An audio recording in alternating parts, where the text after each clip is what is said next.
একটি ছেলে একটি নাগিনকে অবজ্ঞা করে ধাক্কা দিয়ে অন্য একটি মেয়ের কাছে চলে যায়। এই অপমানে নাগিনটি প্রচণ্ড ক্ষিপ্ত হয়ে ওঠে এবং প্রতিশোধ নিতে তার ভয়ানক আসল রূপ ধারণ করতে শুরু করে। তারা দৌড়ে একটি পুরনো বড় গাছের আড়ালে গিয়ে লুকানোর চেষ্টা করে, কিন্তু বিপদ যেন তাদের পিছু ছাড়ছে না। ছেলেটি হঠাৎ লক্ষ্য করে মেয়েটির শরীরের রং নীল হয়ে যাচ্ছে।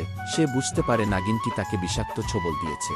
ঠিক তখনই সেই বিশাল নাগিন তাদের একদম সামনে এসে হাজির হয়। এমন সময় গুহার ভেতর থেকে আরও একটি বিশাল সাপ বেরিয়ে আসে এবং নাগিনের উপর অতর্কিত আক্রমণ করে। দুই সাপের মধ্যে শুরু হয় এক জীবনমরণ লড়াই।